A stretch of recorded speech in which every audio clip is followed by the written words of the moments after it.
Hi guys, welcome to another video. I just had to come on here and talk about why Lydia Elise Millen is selling all her Hermes bags and all her luxury bags, because I've got quite a lot to say about it. Let's get going. In all transparency, I do not follow Lydia Millen. I used to years ago when she was all about styling and was into luxury bags, and I loved her channel, but she has changed massively over the years, and that is fine. That is fine. It's just not for me anymore. So I choose to switch off, and that is how it should be. However, I do follow Jessie from Jessie's Style, and she put out a video last night that was so interesting, and it was a reaction video on a video that Lydia had put out. So of course I had to go and see what it was all about. And it turns out that Lydia Millen is selling all of her Hermes bags, all her Chanel bags, Louis Vuitton, all her luxury bags. She's getting rid of the lot, or I assume all of them, because, well, there's quite a few reasons. So what I'm going to do in this video is, I just found it really interesting from somebody like myself who is a handbag lover, a luxury lover. I just thought I just wanted to tell you my take on it. So some of this might be a little bit controversial, and I'm not usually controversial, or I don't try to be controversial, but I'm just going to give you my view on it. So we are going to go through the reasons why she says that she no longer wants these bags, and just talk about that a little bit. We're then going to talk about why some of us might love buying these bags and where this all leads us, because she is a very, very influential influencer. So will this change anybody else's mind? So that's what we're going to talk about. Let's start with a little bit of background. I'm sure all of you know Lydia Millen because she is a massive, massive YouTuber and has been for years. But if you do not know her, she has, or had, a massive luxury bag collection, and she built it up over the years. Some of the things were brand collaborations, I'm sure. Some things were ones that she bought herself, and she says in her video that she had over, was it 75 bags, which is a massive collection. It is. And a while ago, I remember when I was still watching her, she downsized her collection, and I do remember her specifically saying that she wanted to get to a collection where it was more manageable, she was using the bags more, she had less but higher quality ones and that type of thing. So she got rid of her Chloe bags, all her Dior bags, her, what else did she have? Probably Louis Vuitton bags. She had quite a lot across all different brands, and she honed in on Hermes. And she was somebody from years and years back who, I'm never going to play the Hermes game, I'm never going to play it. But then she changed her mind and she did go along on that journey, and that is completely and utterly her choice to do. So she has now amounted a very, I don't know how many Hermes bags she got. As I say, I don't follow her anymore, but I do believe it's reasonably sizable. Some are pre-loved, some are vintage, some are new from store. So she has managed to go on a journey and amount quite a few different bags. So why is she now coming away from that and just coming into, I don't want any of these bags that are like an investment bag, and going into more, what I would call more contemporary brands? Well, there's a few reasons that she gives, and then I will give you my take on it. So wait for that, because it might be a little bit different. So the main reason that she talks about is security and safety, that she cannot use her bags very often. She talks about the fact that she only really uses her bags when she goes into London, and when you're in London it's very, very unsafe to carry around such an expensive bag. So that is one of the reasons. I'll go through her reasons and then I'll go through my take on it. So that was her biggest reason. She's also talked about how she's changed so much over the last few years. She's now into her gardening and her homemaking and things like that. She's got a horse now, apparently. She's got all different things going on. So she's less likely to use these types of bags. She's more likely to grab something that's a nondescript tote bag, for example. So it's security and safety. It's basically she's not really using them.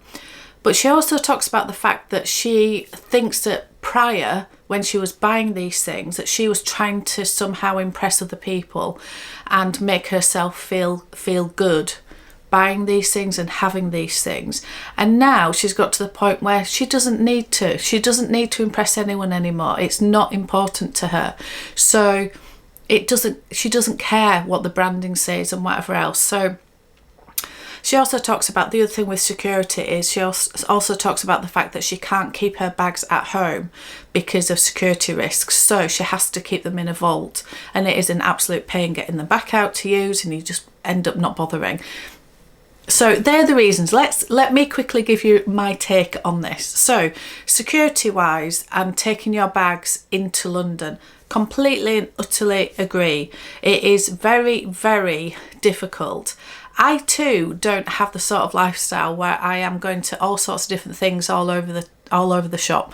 I do go to London 2-3 times a year, maybe 4 times a year. And I always want to take an Hermes bag with me because they are some of my favourite bags. But I end up not doing so because they're not the most secure bags. For example, the Birkin, which is my favourite of the Hermes bags, and it just is. It is open. And it's handheld, it's not secure to your body. If you're walking around holding this like this, it is very easy for somebody to just swipe it and take it.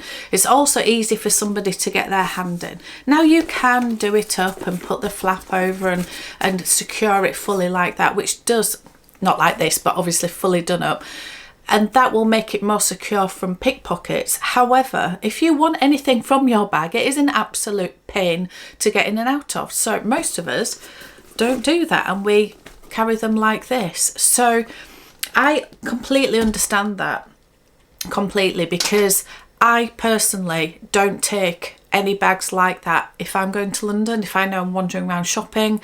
Much as I would love to take some of my most favourite bags on trips that I'm going on and taking them abroad, I don't do that. It's just too dangerous. I end up taking still a nice bag, but I'll take one that's crossbody, that's smaller, that I can keep under my coat or just close to my body, something that zips up or is a lot more secure, or I take a nondescript something. So I completely agree with that, and I completely understand that argument. Keeping things in a vault, I completely understand that.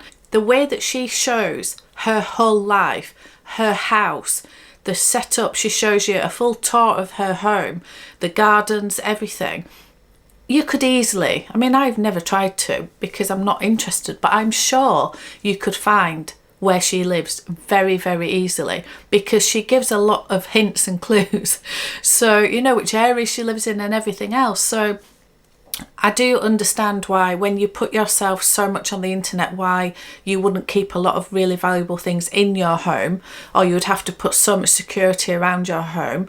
But that is her choice, isn't it? Her choice is to do that, and that's absolutely fine.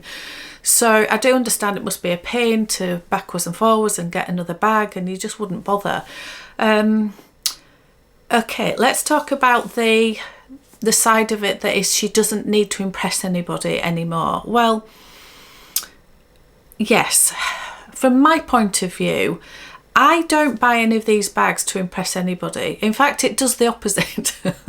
So if I was trying to impress people, I think I do the opposite, because people often frown at some of these luxury bags because they know how much they cost and they think it's ridiculous and it's not their thing, and that's fine. So I don't think in my real world that I impress anybody. I really, really don't. I don't think it is something, it's certainly not something that enters my mind when I'm looking at bags and deciding what next to buy. I never think, oh, that would be a good one because so-and-so would like that, or yeah, it just doesn't enter my head. I don't think like that.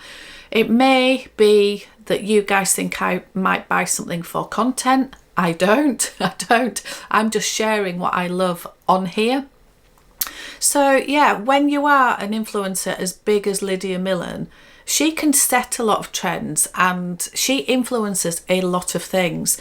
Her sales through affiliate links must be absolutely crazy. the money she makes through YouTube must be absolutely crazy. And I know that just from the little bit that I earn through YouTube and how small I am and how massive she is in all the platforms. I know how much she must be earning, and even just where they live, it is obvious that they are earning a really good amount through YouTube. So has some of this in the past been for content for her? Possibly. I think she's very strategic, so maybe. And maybe the reason why she's selling some of these bags, or all of these bags, is that strategic too. Now, I don't know. I'm just putting it out there, and this is a bit that might be controversial, but we will come on to that and why I think some of this is actually part of a strategy, because she's sharing it. She doesn't need to share it. She could just sell them and just... Anyway, we'll come on to that. We'll come on to that because that's the whole thing. So I think that sort of covers the reasons why she's selling them. This is my view on it, that not everybody buys a bag to impress somebody else or to make themselves feel like they're more important. I buy them because I love them. They bring me a lot of joy, and I am old enough and hopefully wise enough at the age of 53 to know my own mind now. I don't need to impress anybody. I don't impress anybody.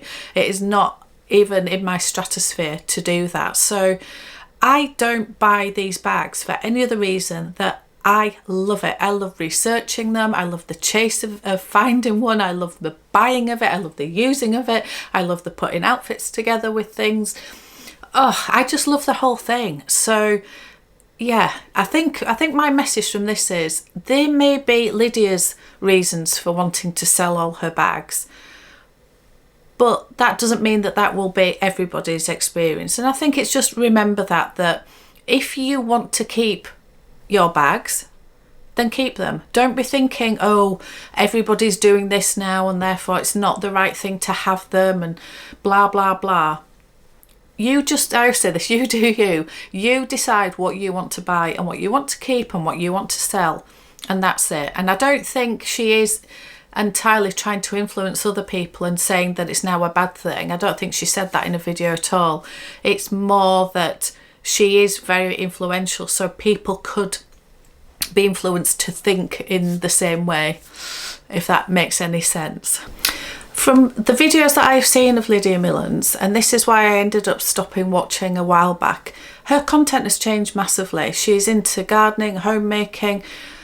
It's just not my cup of tea, as I've said before, so that is absolutely fine. But she still did touch on certain aspects that I still really liked. Obviously, when she was buying Hermes bags, I was really interested in that because I love them too. And I did get a sense that she was coming away from more fast fashion, if you like, and trendy type of things and going more into buying classics, buying classic colours. I remember her buying a lot of navy and tan accessories and just saying that they can use the same bag over and over. You don't need 20 different ones. And I sort of understood that sort of mentality of honing it in and just buying better things, more quality things, and keeping them for a long time. I know that she is partnering with Fairfax and Favour, and I have a Fairfax and Favour bag and they are fabulous. They are beautiful quality. These are not fast fashion and buying a million of these things. These are beautifully made British, a British company. And she is, I understand, designing her own handbag with them, which is an amazing, I mean, what an amazing opportunity. I just think it's absolutely brilliant because they are a fantastic brand. So that does align with her and her image. So is she now coming away from Hermes? And I think Jessie sort of touched on this a little bit. Is she coming away from buying things like Hermes where you have to play a game and they're costing an absolute fortune, and she's going back into buying things that are more a British company and well-made items and more contemporary, less of an investment item, less, you know, less obvious items? Is she doing that because that is her new image, because she's now going into designing bags with brands like Fairfax and Favour? Because, you know, the price point of Fairfax and Favour are sort of 200, 300, 400, 500 maybe. They are very, very well priced for their beautiful, they are beautiful. So part of me thinks, is she moving into being able to design bags? And you know, because obviously she's never going to do a brand collaboration with Hermes, or you know, because they don't do it. So, and she's never going to be able to design for any of the high-end fashion brands, because they just don't do that, do they? But Fairfax and Favour and Mulberry's another one. You know, whether she's getting more into that and she wants to be seen to moving away from Hermes, it just sort of intrigues me as why she's telling us, whether it is just, yeah, sharing her views and sharing what she's doing in her world, or whether it is content related, because at the end of the day, she is an influencer and that is what makes her the money. So I just found it really interesting, because she has gone through a real journey, and whether that is organic or whether it is strategic, I don't know. I don't want to be controversial. I'm just saying that she has gone through buying a lot, buying less but really expensive, going on the Hermes journey, and then suddenly getting rid of everything when she got something even just at Christmas that was like a vintage Kelly Pochette, I believe, and it was absolutely beautiful. So is she selling that straight away, or is she keeping some of them? Do we care? Do we mind? Who cares? I don't know. Let me know what you guys think. Do you guys watch the bigger channels like Lydia Millen? And are you influenced by this? Are you going to be second guessing your own collection because of what Lydia said? What do I think? Well, no, I love all these bags. I know why I love them. They bring me joy. I'm not going to be influenced by anybody. I'm too old in the tooth for it. So anyway, thank you so much for watching, and I will see you on another one.